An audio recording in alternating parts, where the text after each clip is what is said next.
Ongi etorri historia badu ahotsara. Denboran zehar bidaiatzen dugu historia aldatu duten pertsonaia liluragarriak ezagutzeko.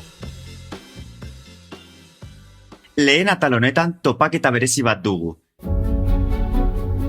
Duela milaka urte bizirauteko eta gure planetara egokitzeko erronka partekatu zuten bi giza espezie. Gaur egun, Espainia denaren iparraldean bizi izan ziren Neandertal bat eta Homo sapiens bat ezagutuko ditu. Denbora makina berriaren parametro batzuk konfiguratzea besterik ez zait geratzen, eta laster, iraganean egongo gara!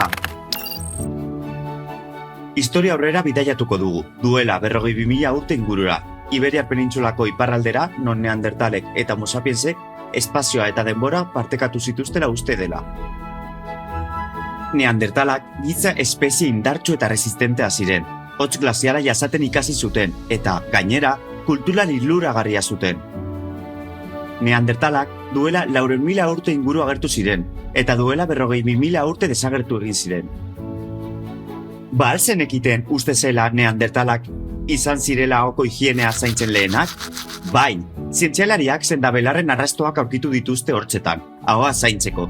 Baina uste dut ez naitzela asko hurbilduko egiaztatzeko. Bestalde, Homo sapiensak duela 300.000 urte agertu zirenak, zu eta nik gaur egun garen espezie bera dira. Espezie honek bere garaiko oso aurreratuak ziren tresnak eta teknologiak garatu zituzten. Hala nola, harri puntadun lantzak. Baina benetan berezi egin zuena talde handietan antolatzeko eta haien artean lankidetzan aritzeko gaitasuna izan zen.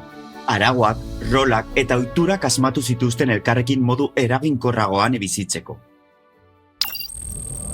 3, 2, 1, aireratuko gara! Ea nire denbora makina berriak funtzionatzen duen.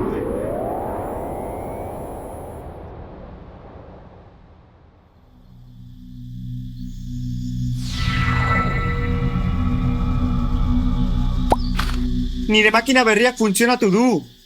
Baina ez lehenengoan, egia zan nire akatsa izan zen.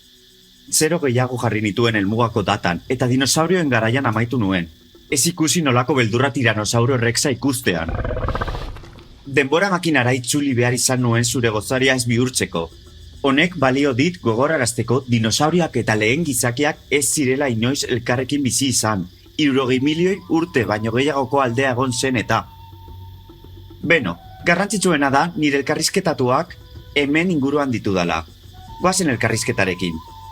Az gaitezen zurekin, Neandertal. Nola bizi zinen txikitan?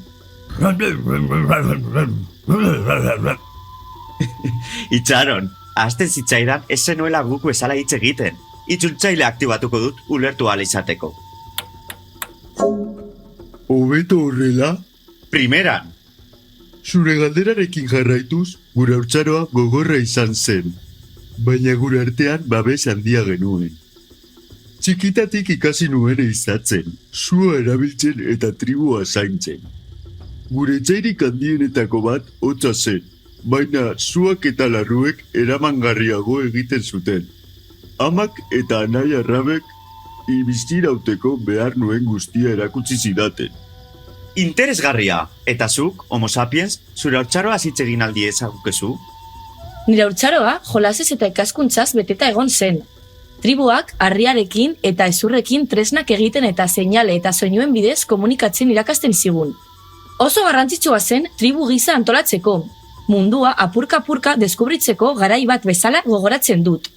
Tresnak edo lantzak sortzeko sileza zizelkatzen ez ezik, animalien aztarnak interpretatzen, klima iragartzeko ingurumen seinaleak irakurtzen edo elikagaiak aurkitzeko lekurik onenak ezagutzen ikasten genuen. Jarraitu aurretik, ziur gure entzule asko fizikoki nolakoak zareten galdetzen ari direla. Ea, Neandertal, egia alda errugbi jokalari bat dirudizula bekainekin? Ez goaz gimnasiora, baina ez dugu behar. Nire lenguzinak hain indar handia duenez, adar lodi bat atera daiteke, espagetia balitz bezala. Gorputza zabalagoa dugu, sapientzak baino txikiagoak gara. Hankak sendoagoak ditugu, garezur handiagoa eta bekainak... Beno, esan dezagun nabaritzen direla. Egia da! Neandertalak oso indartsuak dira. Gu, sapiensak, baino askoz gehiago. Homo sapiensak, berriz, garaiagoak eta argalagoak gara. Gorputza distantzia luzeak egiteko prest. Garezur biribilagoa dugu. Eta bekain erraldoi horiek gabe. Ba, bekainak dira gure nortasun zibilua. Haiekin ez dugu bizerarik behar eguzkitik babesteko. Beraz, bideojoko batean jartzen bazaitugu, zu, Neandertal, 10 indarra eta 4 abiadura duen pertsonaia zara. Eta zuk, Sapiens, 9 abiadura eta 6 indarra duzu. Horize, baina haserrea arazten banauzu, Sapiens abiadurak ez zaitu salbatzen. Horregatik ikasi genuen taldean eta lantzekin korrika egiten. Egon bakea lagunok. Eta zein dira aurre egin behar diezuen erronkarik handienak? Gu, Neandertalok, muturreko hotzaren eta animalia basatien etengabeko arriskuaren eraginpean gaude. Gainera, batzuetan mehatxu izan daitezken beste talde edo tribu batzuekin gurutzatzen gara. Negua gupidagabea da. Gogoan dut, ustekabeko elurte bat, hastez gure kobazuloan harrapatuta utzi gintuena. Eskerrak aita oso zuhurra zen, eta elurra eta likagaiak gordetzen zituen beti. Sapiens ere klima gogorrak aurre baina, gainera, ehizatzeko eta biltzeko modu berriak aurkitu behar ditugu guztiak elikatzeko. Lankidetzak berebiziko garrantzia du. Mamut talde bat lautadan mugitzen denean estrategikoki inguratuko ditugu. Modu koordinatuan hainbat lekutatik lantzak jaurtiz.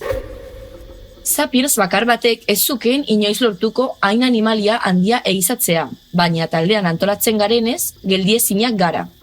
Neandertal, batzuek esaten dute zuek ez duzuela kulturarik, baina ez da egia. Bai, Neandertalek pinturak egiten ditugu kobazuloetan, leku bereziak markatzeko edo taldeari mezuak usteko, eta lepokoak bezalako apaingarriak erabiltzen ditugu. Era berean, lehenbizikoak izan gara sendabelarrak erabiltzen, gure gaixotasunak tratatzeko eta zaintzeko. Gu, sapiensak, pizka bat harago joan gara. Tresna konplexuagoak asmatu ditugu. Hala nola, elikagaiak ehizatzeko eta mosteko erabiltzen ditugun aiztoak eta zilez puntak arrantzatzeko erabiltzen ditugun arpoiak. Gure kobazuloak margotzeko erabiltzen ditugun pintzelak edo larruak josteko erabiltzen ditugun orratzak. Gure ideiak eta emozioak irudikatzen dituzten simboloak ere sortzen ditugu. Adibidez, bisonteen, oreinen edo mamuten marrazkiak ehiza arrakastatzu baten nahia irudikatzeko. Horrek gure arteko komunikazioa hobetzen lagundu zigun, komunitate handiagoak eraikitzeko. Zurien txuten, Sapiens, gauzak egiteko modua oso antolatua eta planifikatua dirudi. Gu gehiago gara unea sentitzeko, metatutako esperientziarekin eremura egokitzeko. Agian horregatik zuen konplexutasuna batzuetan iruditzen zaigun gehiagizkoa edo ez beharrezkoa egunerokotasunarako. Orduan, galdetuko duzue zergaitik iraungu ziren Neandertalak. Gaur egun, zientzialariak ez dute erantzun argirik. Baina hipotesi nagusia da, Homo sapiensek desagerrarazi zituztela. Afrikatik Europara iritsi zirenean, bere lurraldeak eta baliabideak okupatu zituzten. Eta, lehen esan bezala, egokitzeko gaitasun handia zuten, tresna hobeak eta talde handiagoetan antolatzen ziren. Horrek, abantail handia eman zien. Bestalde, Neandertalak hotzera ohituta zeuden, eta temperaturaren igoerak arazo ugari eragin zizkie. Gainera, Afrikako sapiensak ekarri zituzten virusak eta bakterioak mehatxu bihurtu ziren haientzat. Dirudienez, sapiensen egokitzeko gaitasun biziraun zuen, baina gure zientzialari askok uste dute bi espeziak gurutzatu egin zirela. Egungo sapiens askoren denean, jene Neandertalak baitaude eta. Ara, banekien arrasto hautziko genuela. Bueno, eskerrik asko biontzat elkarrizketa honegatik, Neandertal eta Homo sapiens. Placer bat izan da zuei buruz ikastea. Gaur, Iberiar penintsulako iparraldeko Neandertal eta Homo sapiens ezagutu ditugu. Bizirauteko, ikasteko eta komunitatea eraikitzeko borroka partekatu dutenak. Sendotasunaren, egokitzeko gaitasunaren, lankidetzaren eta sormenaren adibide bikaina izan ziren. Eskerrik asko iraganeko bidaia honetan laguntzeagaitik. Hurrengo atalean, historia aldatu zuen beste figura bat ezagutuko dugu. ez ezazu galdu historiak badu ahotsa. Laster arte!